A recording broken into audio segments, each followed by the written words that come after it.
오늘은 베드로전서 4장 7절부터 8절까지의 말씀을 함께 나눠보겠습니다. 베드로전서 4장 7절과 8절 말씀 함께 나누겠습니다. 제가 봉독해 드리겠습니다.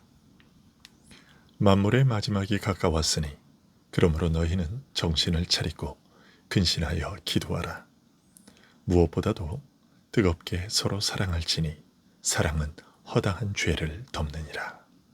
아멘. 오늘 본문 앞에서 베드로 사도는 세상이 변화된 신자들의 삶을 이상히 여기며 비방할 것이라고 했습니다. 그러나 그들은 자신들이 신자들에 대하여 행한 비방에 대하여 마지막 심판날에 하나님과 그리스도 앞에서 자신들의 그 비방 행위에 대한 정당성을 입증해야 할 것이라고 했습니다. 모든 시대의 사람들에게 복음이 전파된 이유는 이런 사실들을 알려 그들로 하여금 육체의 정욕을 따라 살지 않고 성령으로 인도함 받는 순종의 삶을 살도록 하기 위함이라고 했습니다. 이처럼 하나님께서는 언제든지 이 세상에 태어난 자들 모두를 심판하실 만반의 준비가 되어 있으십니다. 즉, 우리는 언제든지 그리스도의 재림과 더불어 최후의 심판이 시행될 수 있는 긴장된 순간에 서 있는 것이죠. 오늘 본문 7절에 만물의 마지막이 가까웠으니 라는 말이 알려주는 것이 바로 이것입니다. 여기서 가까이 왔으니 라는 말은 만물과 그 역사를 정리하고 마감하는 일이 이미 시작되었음을 뜻하는 말입니다. 그러면 이러한 때에 우리 신자들은 어떤 자세를 갖추어야 할까요?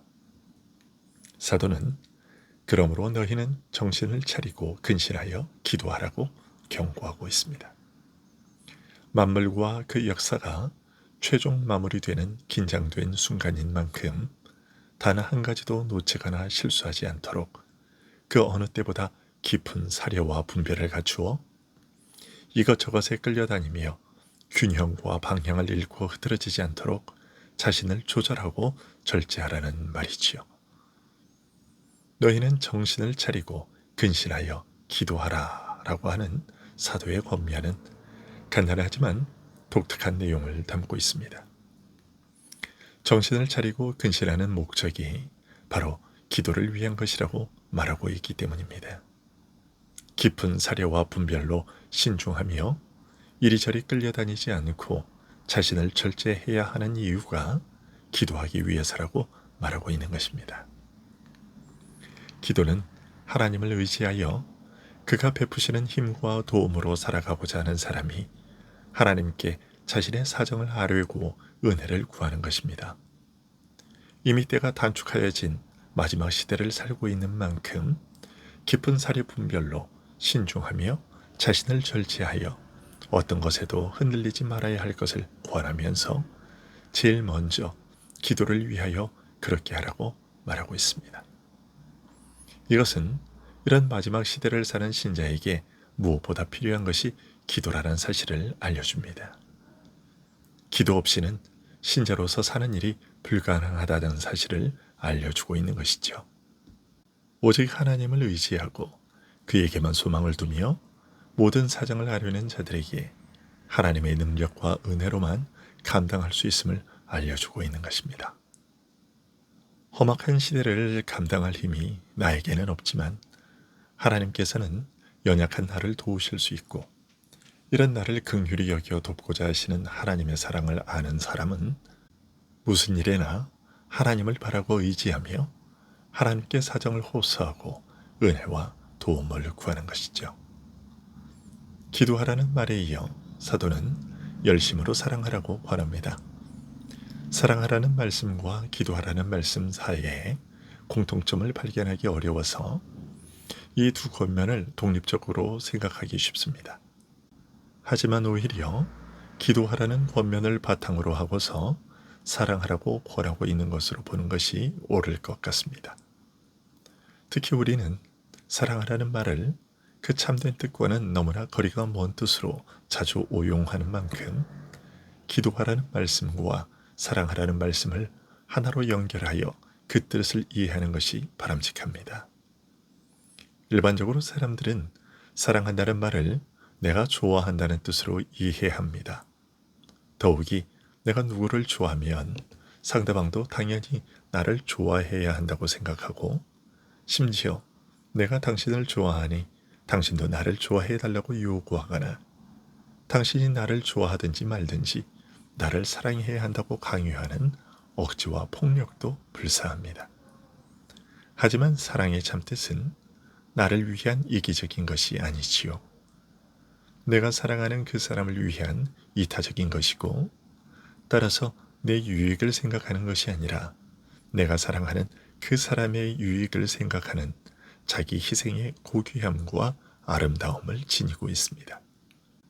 참사랑의 이런 뜻에 비추어 본다면 일반적으로 말하는 사랑은 이기심이라는 부패한 성품에 의해 뒤틀리고 왜곡된 것이기에 사랑이라고 할 수 없습니다. 사람들은 이 둘을 흔히 같은 말로 표현하여 혼동하지만 이 둘을 분명히 구별할 필요가 있습니다. 오늘 본문의 경우 서로 뜨겁게 사랑하라는 말씀이 바로 앞에 깊은 사려 분별로 신중하고 자신을 절제하며 기도하라는 말씀을 전제하고 바탕으로 하고 있다면, 서로 사랑하라는 형제의 사랑의 권면은 더욱 그 뜻이 깊고 고상하다고 할 수 있겠습니다.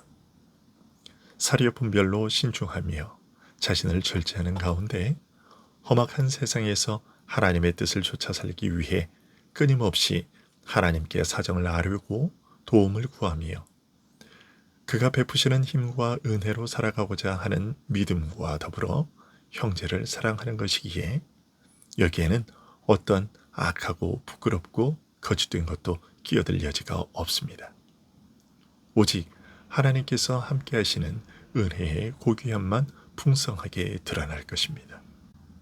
그래서 사도는 8절 끝에서 사랑은 허다한 죄를 덮는다고 말합니다.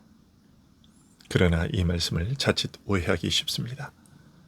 겉으로 드러나는 말 그대로 사랑은 모든 허물을 덮어 가려준다는 뜻인 것처럼 생각하는 것이죠. 하지만 사랑에 대한 그러한 생각은 성경에서 그 근거를 찾기가 어렵습니다. 바울은 고린도전서 13장에서 사랑에 대하여 다음과 같이 말합니다. 사랑은 오래 참고, 사랑은 온유하며, 시기하지 아니하며, 사랑은 자랑하지 아니하며, 교만하지 아니하며, 무례히 행하지 아니하며, 자기의 유익을 구하지 아니하며, 성내지 아니하며, 악한 것을 생각하지 아니하며, 불의를 기뻐하지 아니하며, 진리와 함께 기뻐하고, 모든 것을 참으며, 모든 것을 믿으며, 모든 것을 바라며, 모든 것을 견디느니라. 이 말씀 어디에도 우리가 흔히 생각하는 사랑, 즉 잘못을 눈감아 덮어주고 아무것도 아닌 양 지나치는 것이 사랑이라는 개념을 찾아볼 수가 없습니다. 시편 32편 1절에 허물의 사함을 얻고 그 죄의 가리움을 받은 자는 복이 있도다 라는 말씀은 분명히 죄를 가려준다, 덮어준다는 말을 사용하고 있습니다. 하지만 죄를 눈감아준다는 그런 뜻은 결코 아닙니다. 이 예언의 성취라고 할 수 있는 예수님의 십자가의 구속은 분명히 우리의 죄를 덮어 가려주는 것이 사실이지만 그의 비참한 죽음으로 우리 죄의 흉악함과 무서움을 오히려 명백하게 드러내 알리고 있습니다. 다만 죄값을 대신 치름으로써 사하여 주시는 것이지 결국 죄를 죄가 아닌 것처럼 눈감아 덮어주는 것은 아닙니다. 신자 사이에서도 가끔 허물을 드러내는 대신 덮어주는 경우가 있습니다. 하지만 그 사람의 허물을 지금 드러낼 경우 도저히 선한 결과를 기대할 수 없어서 하나님께서 그를 불쌍히 여겨 돌이키게 해주실 것을 참고 기다리는 것이지 결코 마치 죄가 없는 것처럼 아무것도 아닌 양 눈 감아주는 것은 아닙니다.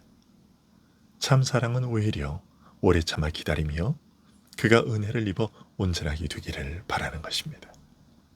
이런 점을 고려하면 사랑은 허다한 허물을 덮는다는 오늘 말씀은 조금 다른 방향에서 이해하게 됩니다. 예를 들면 사랑을 통하여 역사하는 믿음이 사람에게서 이루는 놀라운 일을 들 수 있을 겁니다. 특히 여기에서는 신자 사이에서 이루어지는 사랑에 대하여 말하고 있는 만큼 이런 뜻으로 보는 것이 바람직할 겁니다. 믿음으로 연약한 형제를 사랑한 것이 온갖 죄를 다 덮어 범죄한 자로 하여금 회개와 믿음과 은혜에 이르게 하는 일, 그 사람에게 드리웠던 죄의 어두운 그림자가 사라지게 하는 은혜로운 일을 염두에 둔 것으로 볼 수 있을 겁니다. 사도의 이와 같은 가르침을 오늘도 마음에 새기고 형제를 사랑하며 함께 정신을 차리고 근신하며 기도하면서 마지막 때를 준비하는 우리 모두가 될 수 있기를 소원합니다. 기도하겠습니다.